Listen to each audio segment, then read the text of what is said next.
नमस्कार,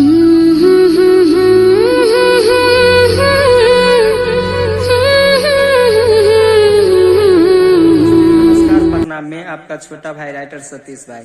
तो भैया, आप हमारे चैनल में नए हैं तो सबसे पहले हमारे चैनल को सब्सक्राइब कर ले और साथ में बेल आइकन बटन दबा दे ताकि जो भी नोटिफिकेशन अपलोड करूँ तो आप तक पहुंच जाए।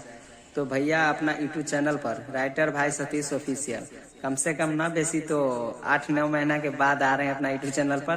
तो आप लोग से अनुरोध है कि भैया, जैसे मुझे पहले प्यार दुलार आशीर्वाद दे रहे थे वैसा ही आगामी दिन तक प्यार दुलार आशीर्वाद बनाए रखे आप लोग।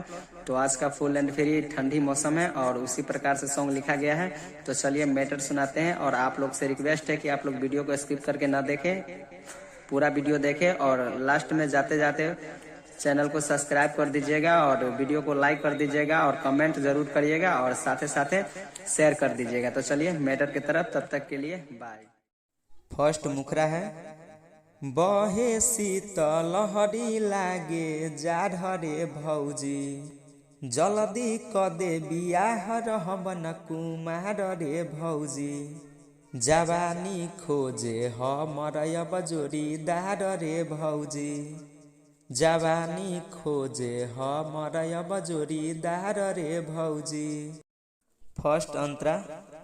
कसमे न हमारा बाजवनिया के मीटर, खोज दे भातार वैसन गरम जे कर हीटर। कसमे न हमारा बाजवनिया के मीटर, खोज दे भातार वैसन गरम जे कर हीटर।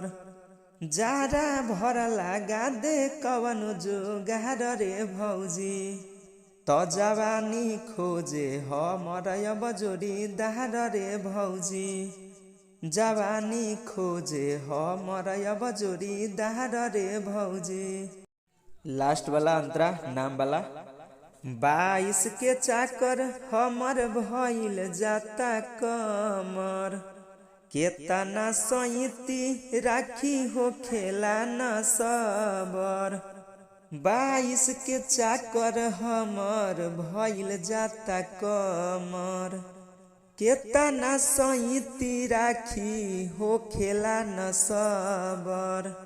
राइटर सतीश लक्ष्मी करे न आर रे भौजी, तो जवानी खोजे हमर अब जोड़ीदार रे भौजी, जवानी खोजे हमर अब जोड़ीदार रे भौजी।